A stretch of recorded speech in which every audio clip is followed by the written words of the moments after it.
We're finally live after some bugs, as usual. Anyway, yesterday was 3 years since we launched the game on Steam. After 5 months in early access, that's been a long time ago. And since then, we've. Okay. So just one last technical issue. I think we have the sound just in the right channel, not in the left. You'll fix it. Okay. So if you hear me just in one channel, then we'll try to fix this shortly. The game came out at the end of 2015. We spent about 6 months, maybe five and something, in early access, throwing in a lot of features that we didn't think we would do, including saved games and offline mode and so on. So for us, the early access period with this game and then about a couple of years later was a learning process as we figured out, looking at the data, how people play and what sticks and what doesn't. And while the concept of the game generally is pretty obvious from the moment when you start developing a product like this, you have a vision, you understand the balance, you understand the mechanics, you understand the technology which supports the servers. There's a lot of things with a multiplayer game that you can only learn as you launch it and you see people play. So, for example, we started with the servers in Amsterdam, and we had no idea whether or not we'll need a second cluster or a third cluster, and then we launched in Singapore, and that covered most of that part of the world. Originally, we try to synchronize those servers so that you'll have one account across the world, but the lack of synchronizing these two servers was too big. So in the end, right now in the game, you have a player profile on the European server and a player profile on the Asian server. This is pretty much how we operate for the last 3 years. Once we launched the game, it took us some time to arrive to the concept of seasons. So right now the game operates with 4 seasons, 4 main seasons in the game. That's springtime, summer, autumn, and winter. In between those, we have a couple of mini seasons or special seasons. That's Halloween and Chinese Lunar New Year every year. Um, and those are just special times in the game where you have different items dropping in.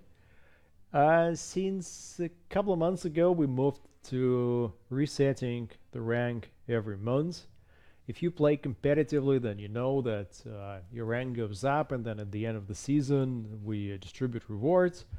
So since this year, we changed the resetting the rank and giving away prizes every month.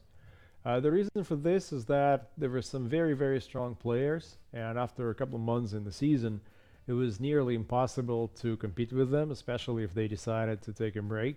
So you would see top 5 players pretty much glued to the same place. Um, Later on, we decided to add some variety, so now everyone has a fair chance of scoring within the months, and then the month is over, the mini season is over, and then the next competition begins.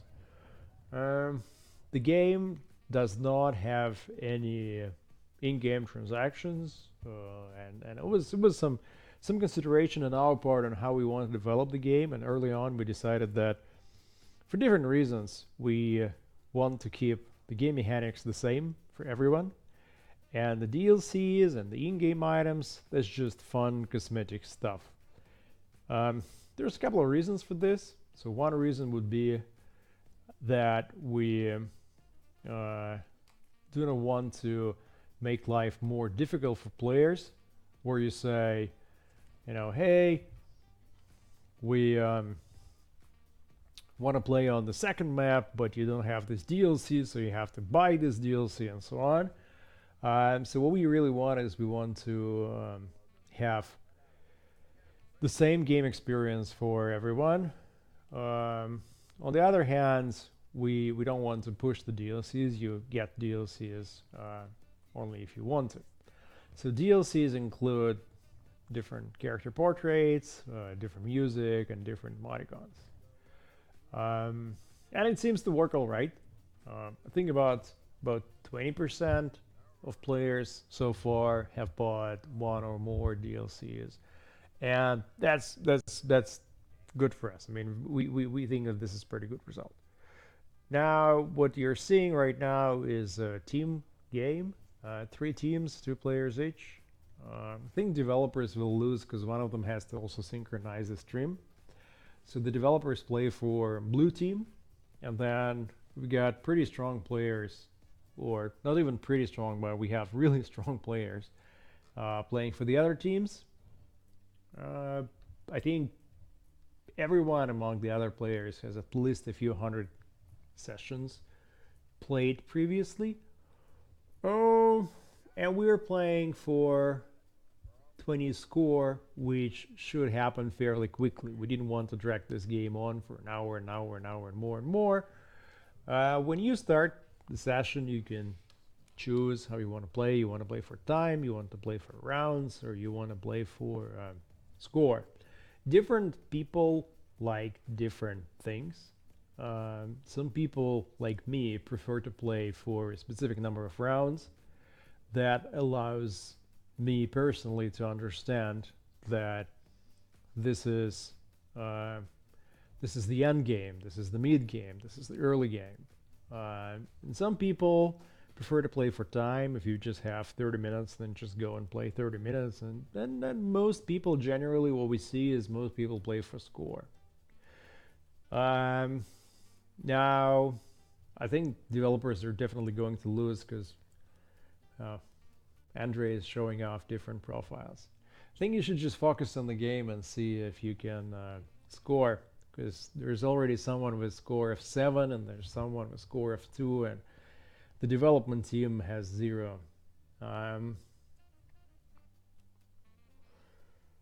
What else? The game started as a board game. We had a real-life prototype that we used to test the mechanics. In that sense, it was fairly easy for us to understand what works and what doesn't. And sometimes people ask if there is a real-life board game based on Gremlins somewhere out there. The board game did not happen because it's so complicated. The only way we could do it was to create a video game because of multiple calculations happening at all times. There's a lot of different values, there's a lot of different ways to win and to lose, and there's a lot of calculations happening in every turn. When we play with a prototype in real life, it takes a few hours, 3 to 4 hours, to finish a 20-score game. So that's just absurdly long. One thing we created was a card game which uses the same setting but different mechanics. We are a small team, so we didn't go into publishing and selling this in the retail, but it's available as a print and play DLC, so you can print, cut out the cards, and then play with your friends. It's a different game. It has a different game mechanics. It's equally balanced. It gives you an equal chance of winning, and it's a shorter game, so you can play for 30 minutes or 20 minutes or 40 minutes. We played with different people of different levels, and it seems to work all right. Now, going back to what you see right now, the game has 2 playing fields. This playing field is the one that we started with. It's more traditional. The other playing field is a different take, so I would say that most people try to play on this field, and then after 100 or so of sessions, then they switch to different. Oh, the game is built around multiple systems that work with each other, and ultimately everything is balanced in a way that until the very few last turns, everyone has a chance of winning and scoring. So in here, what we have here is we have team yellow in the lead with 6, and then we have team blue with 4 and team red with 1, but that doesn't mean much really. The winning team is determined by the number of scores of one of the players. So if you have 2 players, then one player can play the protector or the bully, and the other player can be the brains, accumulating the resources. So one player can protect the other player against the others.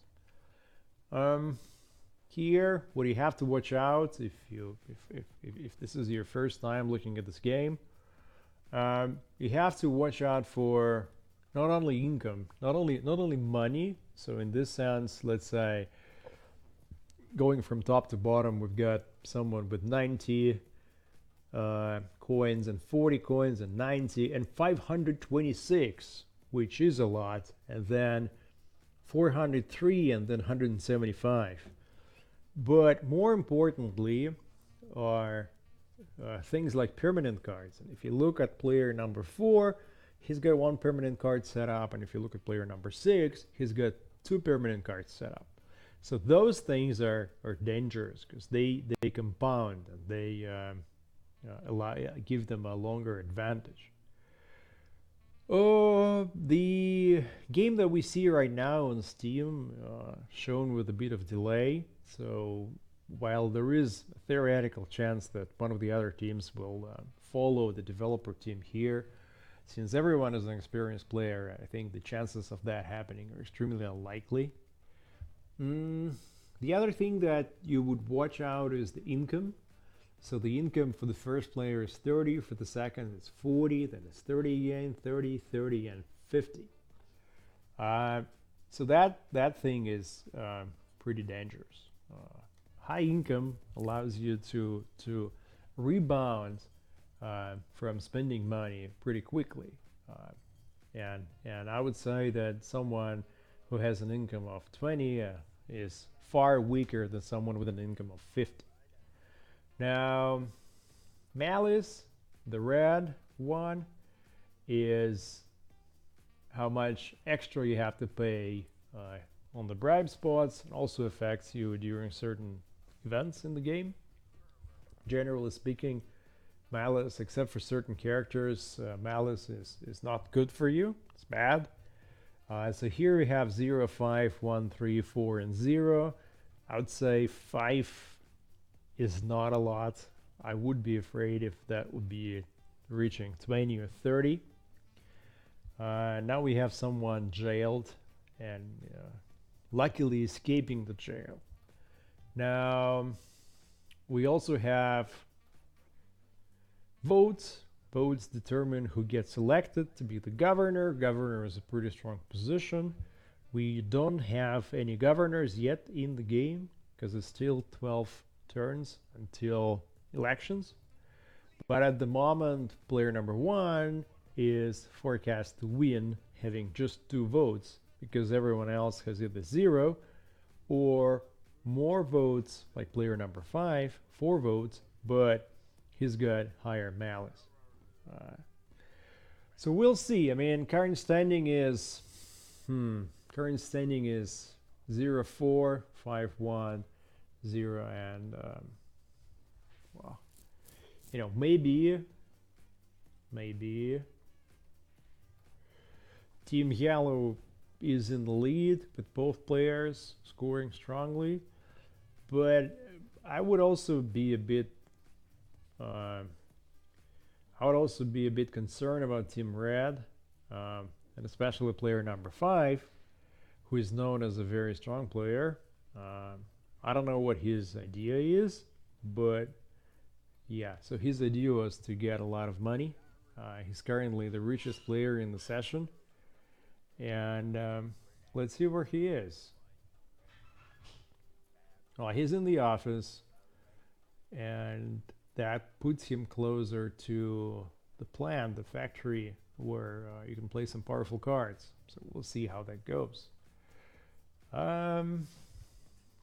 We are now on round 10. Generally, a game until 20 score points for 6 players would last about 30, 40 rounds. And right now we already see player number 6 halfway to 20. Now his colleague should probably switch to the role of protector and take care of keeping his back. With 10 score, he's got almost no money, 45, but he's got high income. So he'll probably go around looking to score money on income spots or maybe travel to the bank. For Team Blue, the developer team, I think they're just confused. I mean, I'm sorry to say this about my friends, but with 60 and 40 coins each, that's nothing. And with income of 30 and 40, that's nothing as well. One of them is also in jail. The other is close to jail. I think we know the losing team. The question for me is whether or not the red team can rebound and have a chance of scoring over Team Yellow. Team Yellow with 5 and 10 is in a good position. It's in a very good position. Team Red, on the other hand, with 0 and 1, seemingly is not in a very nice position. If you see what happened just now, yeah, and one of the players is really happy about this. The yellow team played a trick on the red team and swapped places of 2 of the players, disadvantaging Team Red, which now is in not the most exciting part of the field. Now, in terms of playing this game in teams, what we saw was that good communication between 2 players is super important. And generally when people play, if 2 players understand each other well, if they can quickly exchange information about who has which cards, and if they can synchronize their strategies, where one player says, hey, I got this card, what do you think about that? Should we go there? Should we do this? Then that team is very likely to win. There are some very strong Japanese teams in the game where communication and synchronization of players is flawless. And I think these teams are very formidable because they're so well synchronized that it's like one player having 2 hands. On the other side, some teams, including teams where I play on, generally have 2 different strategies, and then you just ask your friend if he's got a card or if he's got some money to cover you. But that is not the best way of winning a team-based game. Now, Team Yellow suffered a loss. They are now at 8 points, down from 10. Still 5 and 8 is good, and Team Red is still at 0 and 1, so not impressive. The developer team is not going anywhere. One is in jail, just getting out with 4 score, which is, nothing. And the other is in Inferno, hitting misfortune, going back. Oh my god, I mean, so he's got 250, which is not good enough for any strong cards. And the other player on the blue team has 30 coins, which is again almost nothing. I would say rooting for Team Red right now means rooting for the underdog, and Team Blue is just probably going to play the role of disruption and try to mix some plans. We'll see. 5 and 8, but 1 is in jail, and the player with 8 almost has no money. He's got 95 coins. He's on the way to the marketplace where he can either sell a score point or maybe play a card that teleports him into the astral plane where he can play some strong cards. So I would watch for player number 6 to see where he goes. So right now, let's see what he does. Okay, not much. He's just scoring money, so he's almost at 400. Scoring money and losing a score. He's selling 1 point to gain money so that he can use money to play something stronger. Team Blue continues to suffer. Really, look at that. Jailed again. So 2 players are in jail. and both teams, blue and red, well, I mean, one player on team red has money, the other doesn't. But the one who has money has 0 score. In the course of development, we released 4 different DLCs, each DLC introducing a different theme and offering different music and different character portraits. We originally did 3, and then after a while we did the 4th, just for fun. We spent some time putting together an art book. We launched the soundtrack, which is full of original music. I think it's a 2-sided soundtrack, so there's lots of that. The soundtrack is also available on Spotify. If you have Spotify, or if you can live with Spotify that is not premium but runs on ads, then you can find it there and listen there.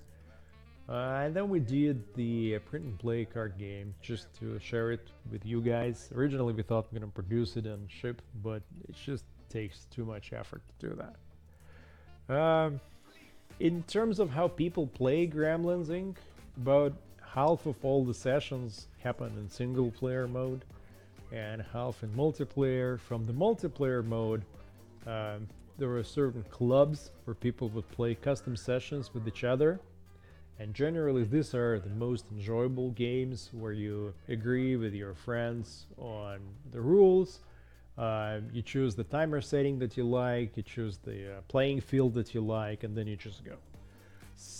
I think the most enjoyable format for this game is team-based sessions.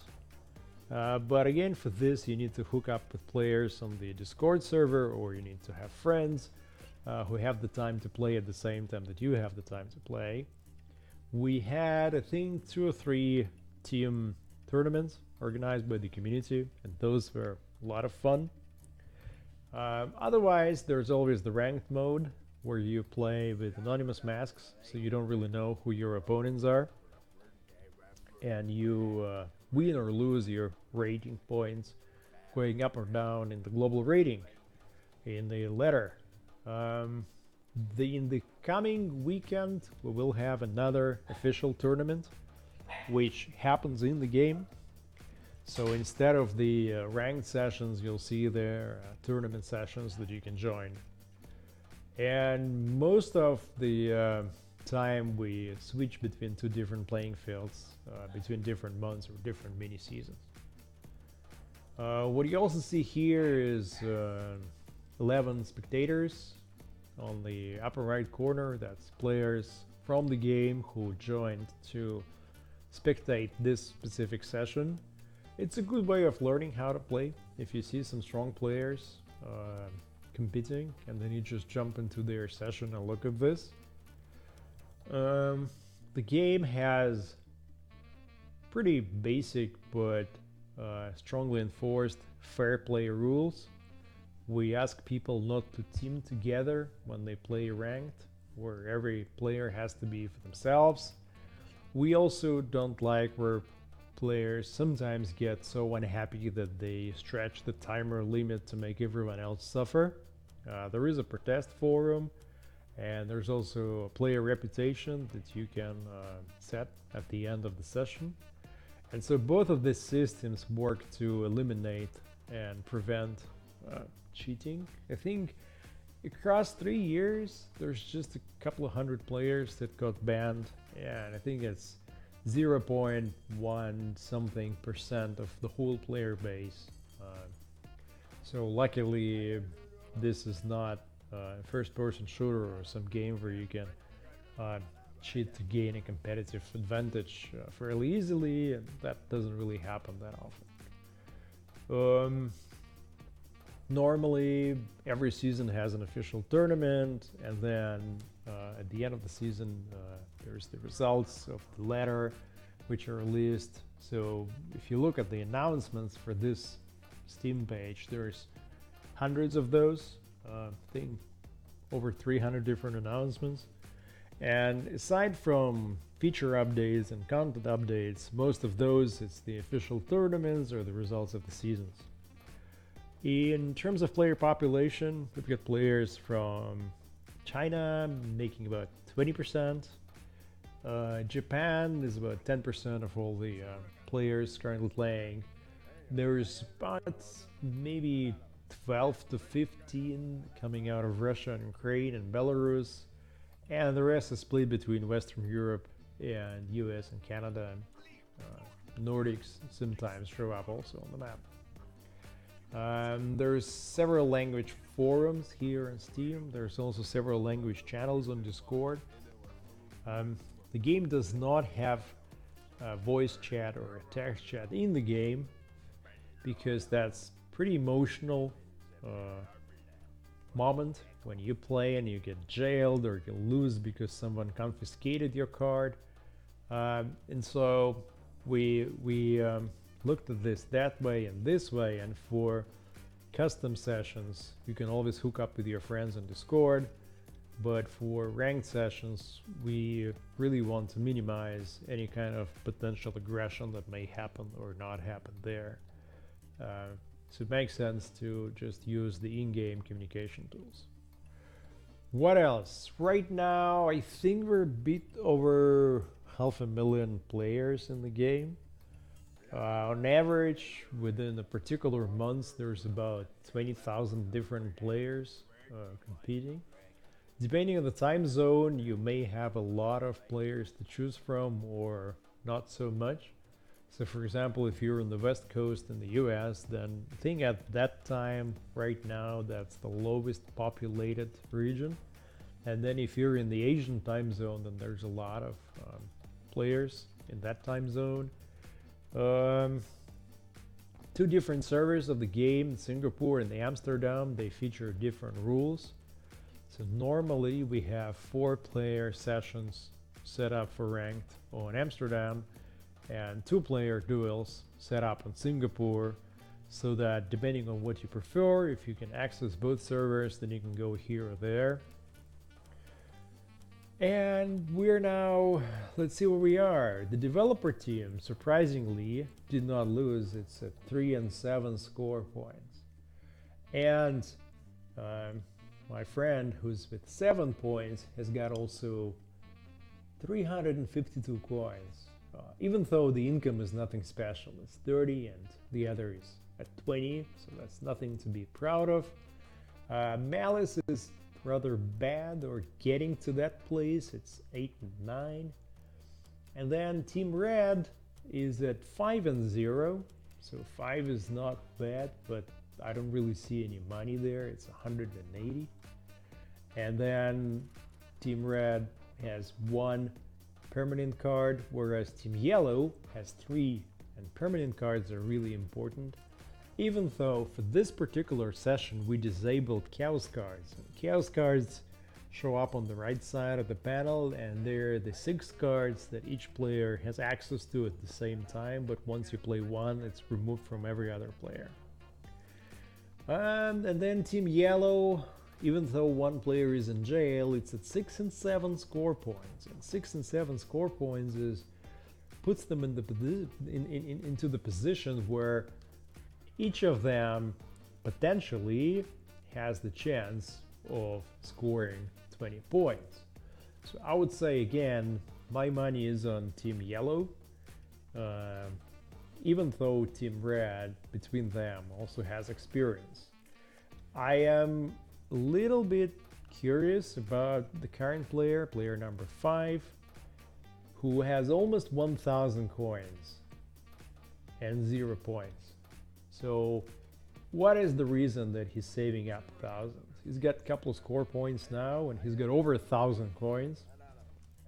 That makes him a good target for all the other teams, even though I'm not sure they can reach him, because he's in a different position. Now we're 1 turn away from the elections, and the elections at this time are very likely to be won by Team Red. That gives some grounds to thinking that Team Red could still pose a threat to Team Yellow, even though with scores at 2 and 4, it's not much compared to 6 and 7. But early in the game, and we're still at the first third of the game. By the look of it, I think, you know, score points are not as important in building up permanent cards and your income structure.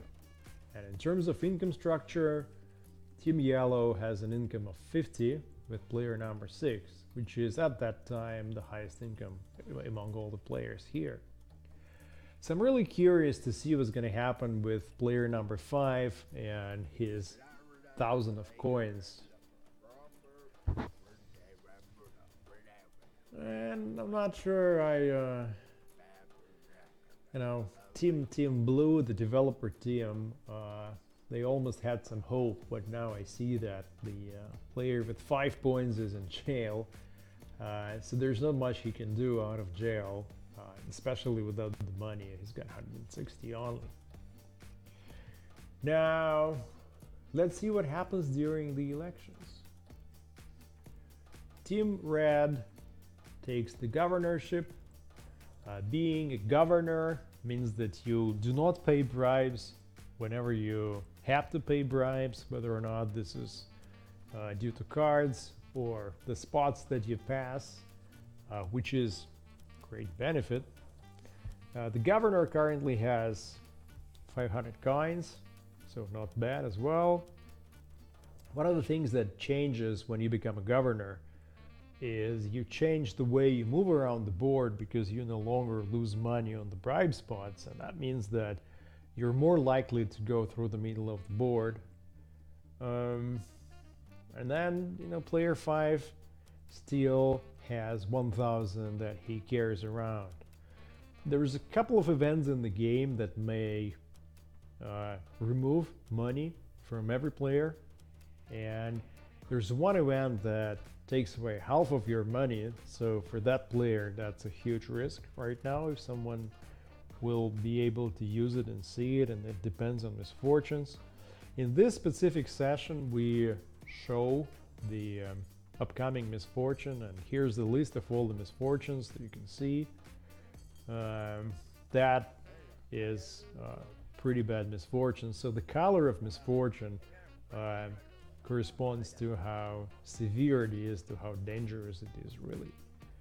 Now, the governor also has another feature. The governor can take bribes. So when other players pay bribes, then the governor can just claim that. And now back to the board and back to the situation. Team Blue is at 3 and 5. Team Yellow is at 6 and 12. So 12 theoretically puts you 2 cards away from winning the whole session. Team Red is at 2 and 5, and I'm not sure what exactly happens there, because they have so much money. One player has 1,000, the other has 500. So these are 2 richest players in the current session. Also, one of them is the governor. But I'm just not sure what the plan is on their side and how they're going to convert that money into scores. Now the player is at 600 and the other is at 1,000. He just stopped on the bribe spot and he paid 52 coins.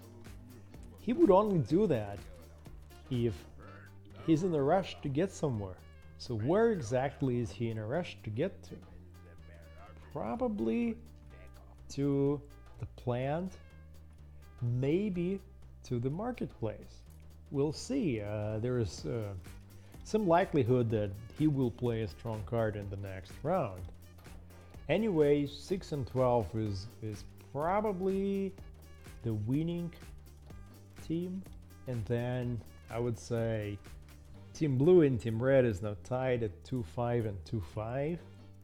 However, Team Red has a much stronger income structure and a lot of money, so I expect them to realize that advantage. Let's see what happens right now. We're at turn number 23. So I would expect this session to finish around 35 to 40 turns, generally. We'll see. Pretty sure some of the spectators are rather experienced.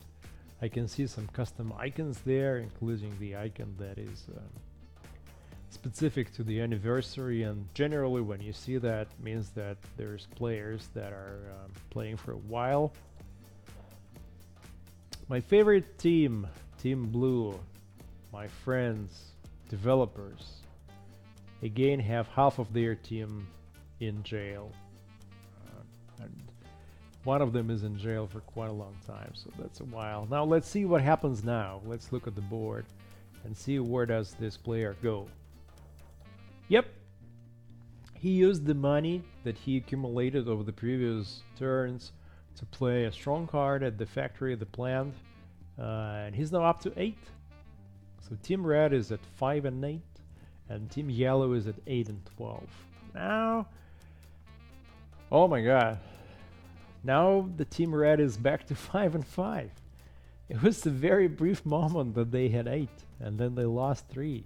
So at 5 and 5 and at 300 and 200 and at 2 permanent cards, that doesn't really make them that threatening. Team Yellow, with 1 player in jail, still has the other player with 12 points, income of 60, which is double or triple, or actually 6 times what the other player has in income, and 3 permanent cards. I would say Team Yellow could win this within the next 10 turns or so. I just hope that Team Blue takes the 2nd place. Not sure if they have any chance for that. They didn't work on their income. One of them has an income of 20, the other an income of 30. Not impressive. One of them has malice of 8, the other malice of 9. Again, that's bad. That increases your bribe. And for the votes, yeah, so for the votes, Team Red is likely to win again if there's unexpected elections. But, you know, that will just retain them the governorship, and that'll give them an extra point, but an extra point at this point in the game is not going to save them. So player 3 leaves the jail.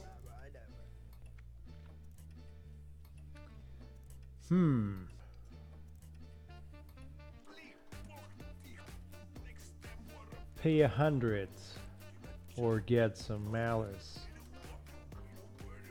Well, it's not a difficult choice.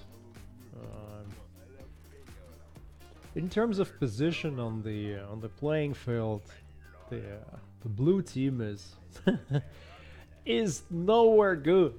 One of them is leaving jail, the other is on the way to probably Inferno to exchange his cards, but there's nothing great or unexpected in that part of the board that they could use for their advantage. Team Yellow, on the other hand, has 1 player in a very sweet spot, and he's going to jail. All right. So now both yellow and blue teams are more or less around the jail area, which leaves the whole board up to Team Red. The question is, will Team Red use that advantage? Player 6 escapes the jail, goes to the dump. Now from the dump, theoretically he could go and play some strong cards in the marketplace if he has them. Well, he goes for money, probably gonna sell a score. Yep. So he's down to 11, but he's up to 400 coins. With the income of 75, he's just a couple of spots away from the income spot, so he'll get another 150. I wonder if he has any strong cards to play, and whether or not for these cards he'll need to go back to the other part of the board. Let's look at Team Red. One of those, the governor, has only 175 coins and an income of 30, not much. 16 votes, well, that waits for the next elections, which are still 15 rounds away, so that's far off. And Team Yellow is in Inferno. Alright, Some money, 600 is something, yeah, sure. And again, Team Yellow shows pretty strong position with 8 and 11 between two players. So there's no protector and the brain, as we say. Both players are posed to score if they have strong cards coming their way. They have the money, they have already a pretty good score. Malice is at 6, which is alright, just kind of average right now. Team Red. Team Red gets to the marketplace, sells a score, gets 550 coins. That's alright if they would be in a different part of the board, but not here, really. Wow. Player 6 is down to 9. So going by teams, we have Team Blue at 2 and 5. That's the losing team, that's the developers. Probably distracted a little bit by managing the stream. One of them keeps getting jailed, so that's just the bad luck of our community manager. Team Yellow is at 8 and 9, and Team Red is at 4 and 5. So at the current situation, I would expect Team Yellow to win, Team Red to take the second place, and then Team Blue, the developers, to finish last.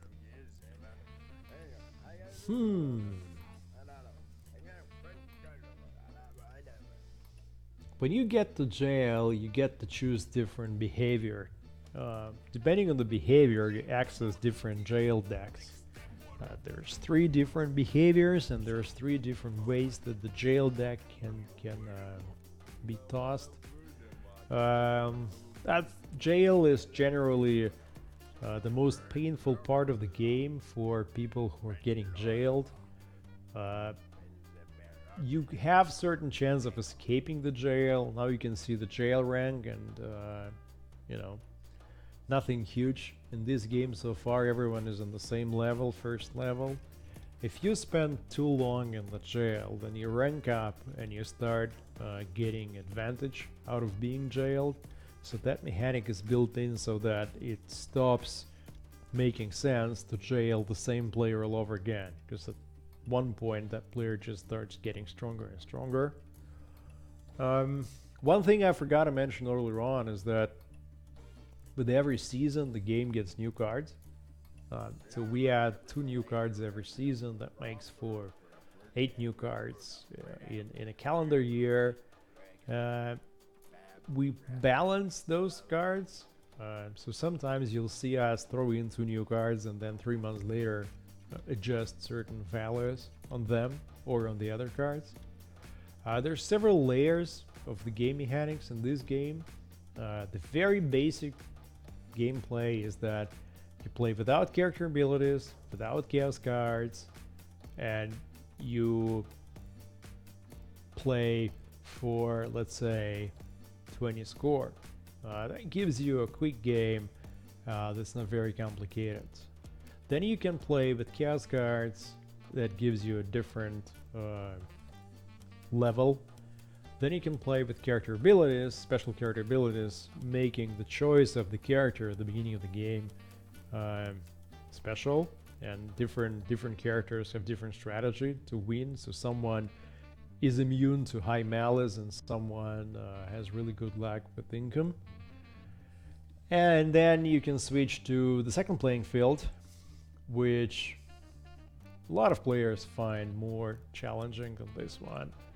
And so depending on how proficient you are with this game, you can choose the setup that works best for you. Now, what do we have here? Team Blue at 3 and 5 is again in the lower right hand corner of the board, and that's not the side of the board that you want to be in to play good cards. Team Yellow is at 7 and 8. Team Yellow is in a better position in terms of where they are. They're both moving to sweet spots, and they have some money. Well, now we're talking. One of them has almost 700.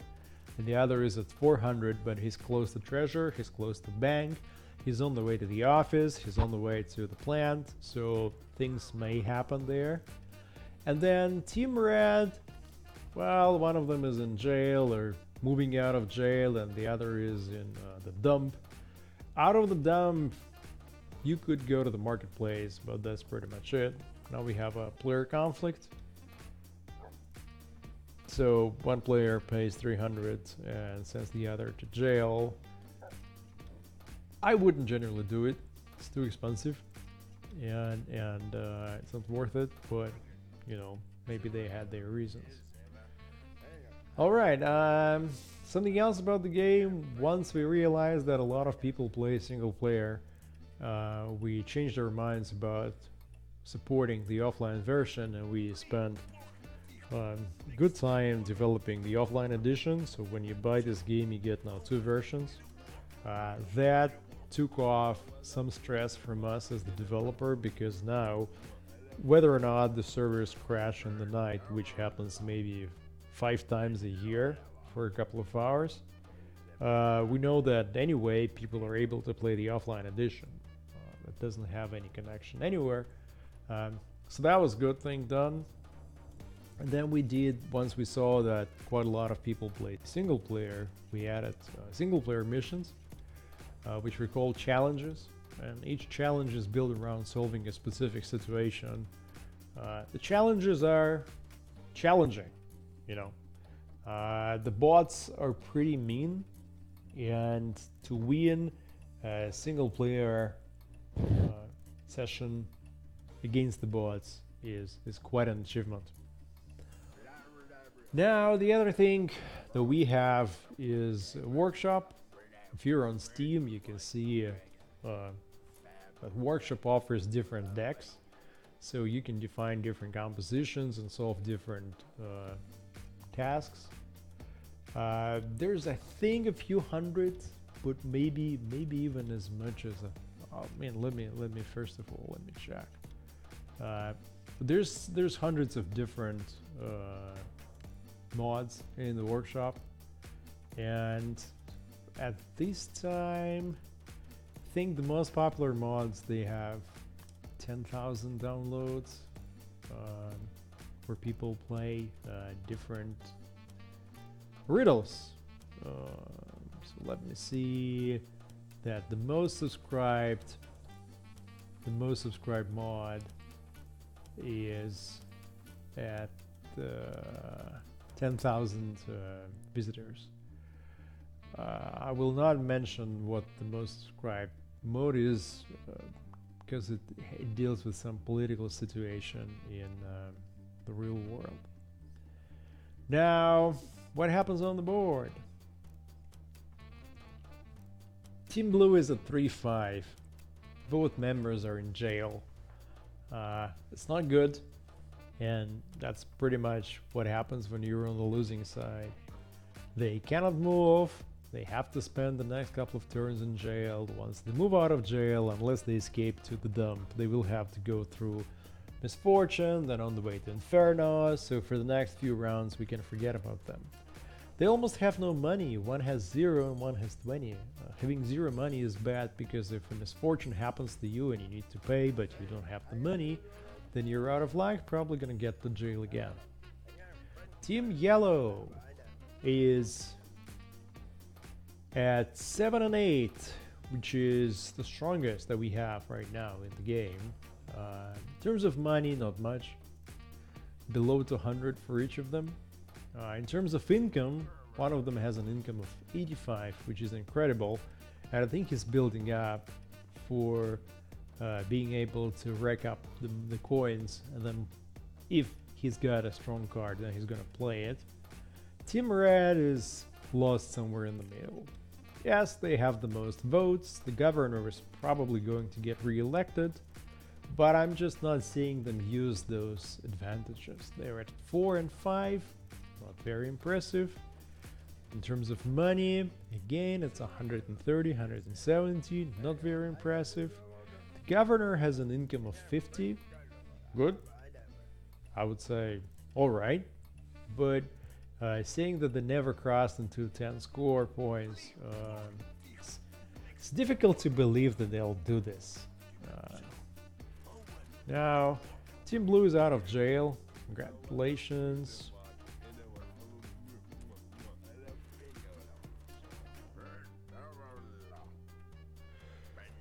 Alright, so for those of you who joined us recently, we celebrate the 3rd anniversary of launching Gremlins on Steam. Since that time we had over 500,000 players in the game. The game operates currently 2 different server clusters in Asia and in Europe. There's competitive play and ranked mode and ladders and seasons that change every month now, as well as the calendar seasons that change every 3 months. About half of all the players play single player games, and then there's about a third of all multiplayer games happen in custom mode, which means that a bunch of friends get together and play according to the rules that they set, including team sessions, which we think are the most fun in terms of multiplayer. What we have here is a team game, 3 different teams playing against each other until one of the players scores 20. We're at round 32, and generally I would expect the game to be over by round 40. But now Team Blue is at 3 and 5, Team Yellow is at 7 and 8, and Team Red is at 4 and 5. I expected Team Yellow to win faster because they had a lot of steam and they were moving quite aggressively, but they got disadvantaged and they got set back. Still, right now, in terms of looking at the board, they're in the best position. Player number 3 has only 300 money, but he's on the way to the plant or to the dump or to the marketplace. I would expect him to probably go to the marketplace and sell some score to get another 200 coins. Team Red, while Team Red is not so bad as before, look at this player. He goes to treasure. Whether or not to play a card or to just score some money, we'll see. Yep, 3 score, it's good. So now Team Red is at 4 and 8. Well, it's pretty impressive. And 8 is with the governor, so that's a stronger player than the other.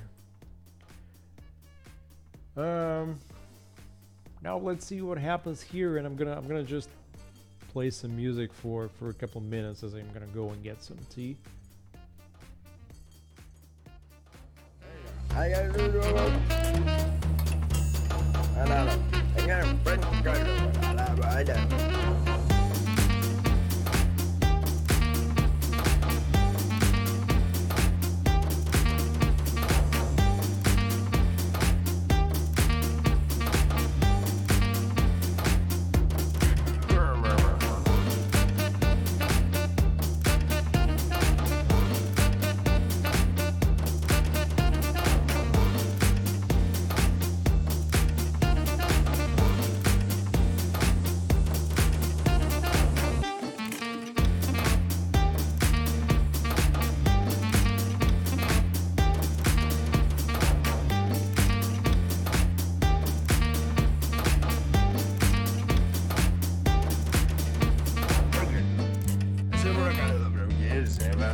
Spend the bearable,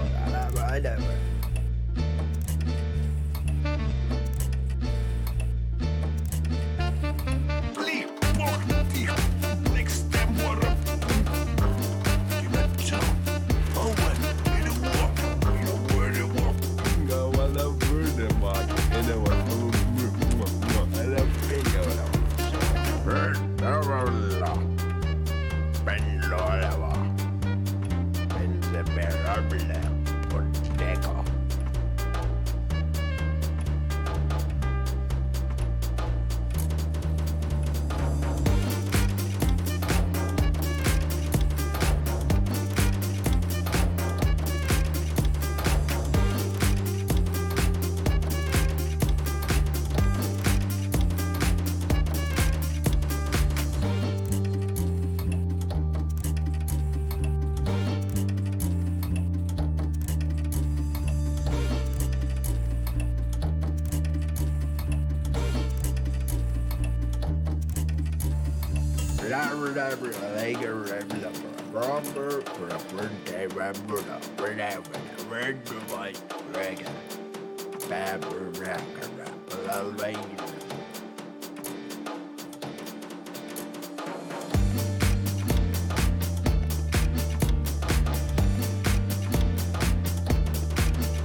All right, I'm back to the session, and we have a dramatic development. We have the Endgame right now with Team Yellow reaching 20 score. Not sure if there's much that the others can do. I don't think so. 3 and 6 for Team Blue. 3 and 8 for Team Red. So Team Blue takes the last position, and then Team Yellow is at 9 and 20. If you would ask me, I would have bet that player number 6 would have won the game. But it's player number 3, and that means that Team Yellow realized their advantage of having 2 strong players accumulate the points at the same time, so that both of them were in a position of finishing the session. It's 36 rounds, so shorter than a generally expected period of 40. And as you can see, both of players on Team Yellow have a lot of points in their reputation. That means that they've played great number of games and that both of them are recommended by other players. So that's a good sign to follow if you're looking to join some custom games and you know that these guys they've got thousands and thousands of experience. Now what my friend is doing is he's giving a bad reputation to the other developer, probably because they didn't win, but and now he's just trolling. I think he'll get back to that. Team Red also, in the hundreds of recommendations, so definitely not newbies, but that was an incredibly strong move on the side of Team Yellow. Thanks for watching. I hope you enjoyed the dramatic developments of the last few rounds. To wrap up this stream, that was a developers versus community in a 6-player team format, 2 versus 2 to versus 2. Right now there's a lot of games happening online as the game celebrates its 3rd anniversary. So you can see the background here on the stream. That's what you see in the game right now. Thanks to all the players who followed the game and made suggestions and comments throughout the last couple of years. That's been very helpful, and the game is being developed in terms of content and features based on how we see people play and how we see people make suggestions on balancing certain things. Of course, there's no way to balance so that everyone is happy, because very often one player says I want this and the other player wants the opposite, so there's no way that it'll satisfy everyone. But we keep the balance and we keep the game based on the game data competitive. The game has a Discord server. The official Discord server right now is about 2,500 players, split into different languages. So there's a Chinese group, there's a Japanese group, there's a Russian speaking group, and there's an English speaking group. If you're looking for friends to play with for custom sessions, then this is the best place to go, as you're able to synchronize and find someone with the same playing preferences and especially in the same time zone as you are. What you're seeing right now is my friend from the development team opening up his chests. Chests are free item drops, so all the metagame in the game is free. It's just for fun. It's mostly cosmetic items, and it's the next layer of, let's say, playing this game. So first of all, the game is the same for everyone, whether or not you have DLCs or any in-game items. Then there are DLCs which throw into some fun, cosmetically speaking, different emoticons, different character portraits, different music. And then there are these meta items which you get dropped in the game for free. You don't need to purchase anything to open those boxes. You get a free drop, you open it, you get out there. Some emoticons, some music, some enhancements for how other players see you. There's a general understanding that you can use this to bluff. Sometimes very experienced and old players go into the game and pretend that they're just newbies starting up. Sometimes there are players showing some threatening colors, even though it's just their 20th or 30th session. So there is a certain element of bluff to the game, and you have to look at how actually people play. I think now we can just go into the multiplayer lobby and see if we have some games to spectate from the game. I don't know if there's any custom sessions happening right now. So let's see. Here's the multiplayer menu. And looking at the icons gives you a general idea of how experienced these players are. I've seen a couple of skulls. There's a lot of team games happening right now. If you see a lock, that's a private game. So there's a private game for 3 teams. So maybe we can see some team games right now in progress. You can see no timer limit. No timer limit is good because that means that it's all friends. Here's a 4-player session running until score 30. I think it'll take some time for them to reach it and to win. So for this stream, have to say goodbye to you guys. We'll do another stream tomorrow, maybe in a different language, and we'll run a similar team game, 3 teams, 2 players each, developers versus community. If you're looking to see how experienced players play, then just go into the multiplayer menu and follow some of the games there. And I thank you to everyone who is watching today, and see you later in the game.